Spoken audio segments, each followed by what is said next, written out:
Mesdames et messieurs, bonjour. Bienvenue au journal hebdomadaire de l'Agence vietnamienne d'information. Voici les titres de cette édition. Le 12e congrès national du Parti communiste du Vietnam a débuté à Hanoï. Le Vietnam devrait observer une forte croissance en 2016, selon Bloomberg. À la fin de cette édition, reportage sur le Chang Thien, candidat au patrimoine culturel immatériel de l'humanité.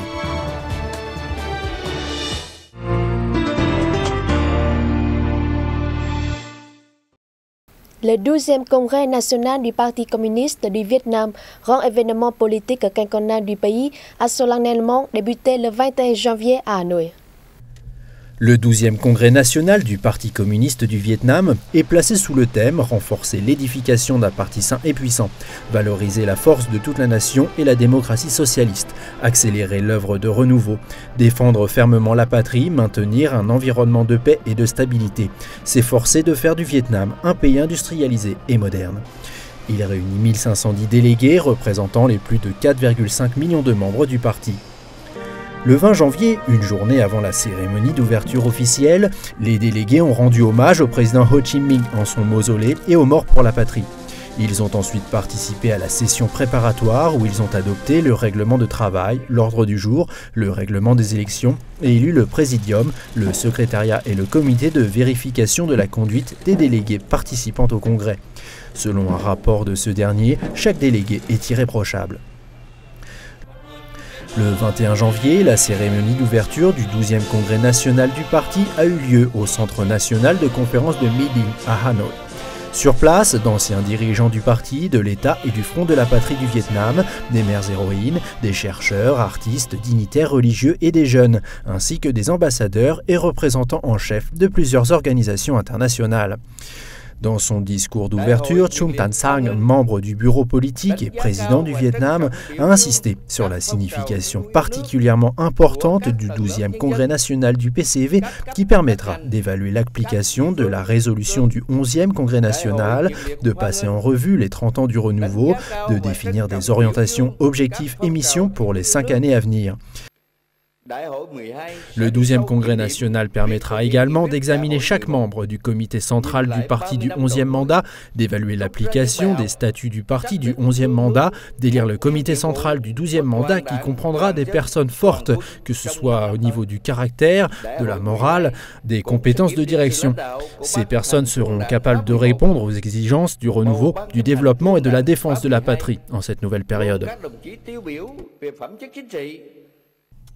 Selon Chung Tan Sang, il s'agira d'un congrès de solidarité, de démocratie, de discipline et de renouveau.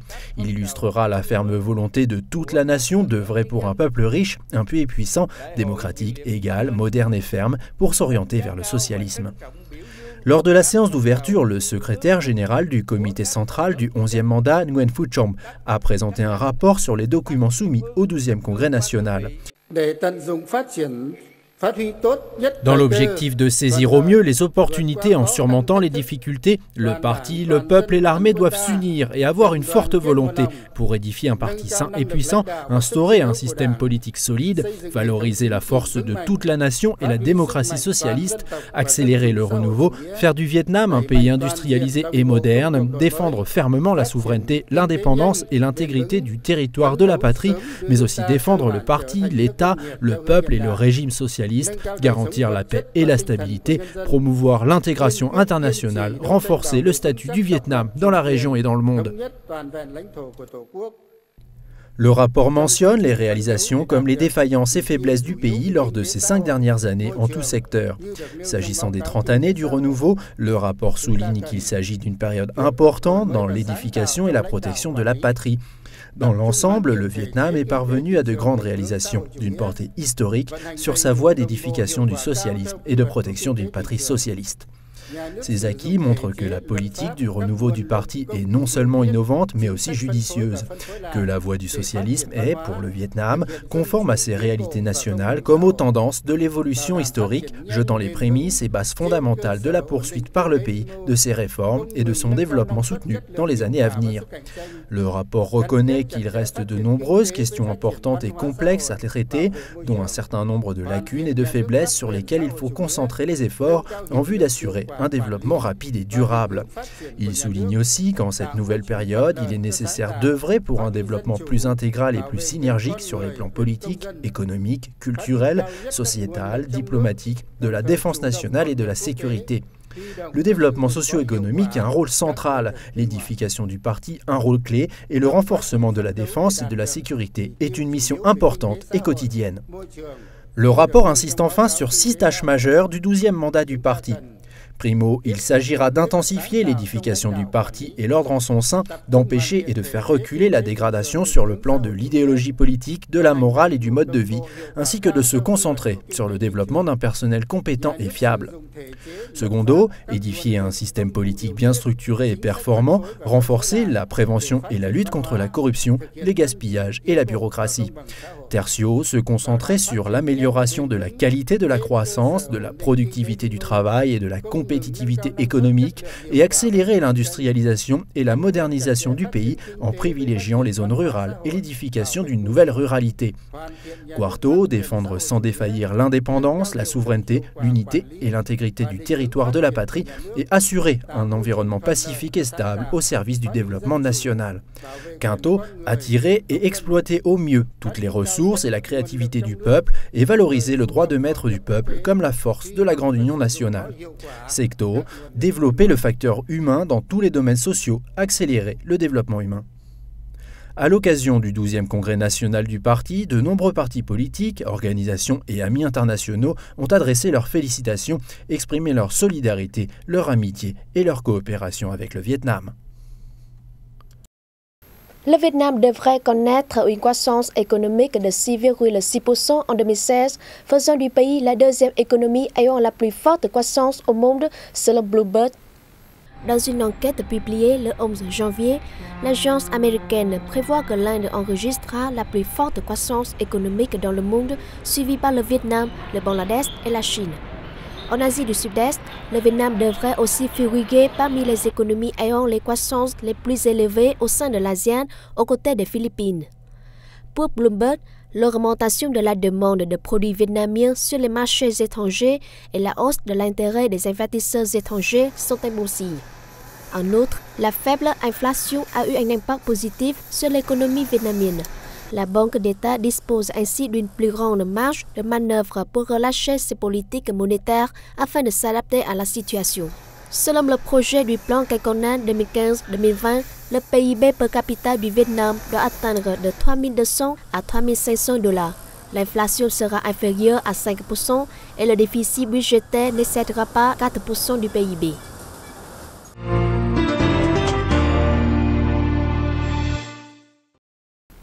Vu un mémorandum récemment signé, le Centre français IREA va aider les établissements médicaux de Hanoï à améliorer les techniques et à former du personnel soignant qualifié. Ce mémorandum de coopération a été signé le 19 janvier à Hanoï entre le service municipal de la santé et le Centre français IREARD. Lors de la cérémonie de signature, le vice-ministre vietnamien de la Santé, Nguyen Viet Tien, a affirmé que la coopération avec le centre français IREARD permettrait d'améliorer les compétences des médecins et des infirmiers de Hanoï. Il a demandé l'aide du centre français pour la formation du personnel d'un centre de diagnostic et de chirurgie endoscopique de haute technologie qui doit bientôt être créé. Le 18 janvier, l'opérateur Vinaphone a commencé à tester des services 4G dans le district insulaire de Phu Quoc, province de Kiên Giang. Regarder et télécharger des vidéos HD, organiser des vidéoconférences ou utiliser des services informatiques virtuels exige une connexion à haut débit. Lors de la cérémonie de lancement, la vitesse moyenne du réseau 4G était 10 fois supérieure au réseau 3G, outre une couverture bien meilleure. Selon des experts, il est temps de lancer des services 4G au Vietnam. Théoriquement parlant, grâce à de faibles coûts, le tarif des services 4G sera similaire à celui 3G. Il pourrait même être moins cher dans un très proche avenir. Je pense que nous devrons lancer le réseau 4G à l'échelle nationale en 2016 plutôt qu'en 2017, comme c'est prévu. Pendant la phase d'expérimentation, Vinaphone compte fournir des services 4G sur l'ensemble de l'île de Phú Quốc, au moins de 50 stations BTS. L'opérateur envisage aussi de les lancer à titre expérimental dans certains districts de Ho Chi Minh Ville avec 100 stations. Après avoir obtenu la licence, Vinaphone installera de nouvelles stations dans d'autres grandes villes comme Hanoi, Đà Nẵng, Hải Phòng, Cần Thơ et différentes provinces telles que Cà Mau, Bạc Liêu, Kiên Giang et Nam Định. La commercialisation des services 4G dépend des opérateurs et des réactions des clients, parce que ce sujet concerne non seulement le montant versé pour les lancer, mais aussi la qualité et la rentabilité. Le lancement à titre expérimental des services 4G sur l'île de Phú Quốc, une des destinations touristiques les plus attrayantes au Vietnam, permet aux utilisateurs locaux et aux touristes d'accéder à des services mobiles de haute qualité, notamment à l'approche du Nouvel An lunaire 2016.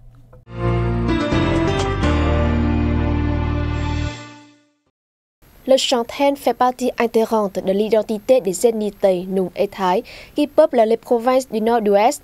Le ministère de la Culture, des Sports et du Tourisme vient de décider d'élaborer un dossier de candidature du chanten auprès de l'UNESCO dans l'optique qu'il soit inscrit patrimoine culturel immatériel représentatif de l'humanité.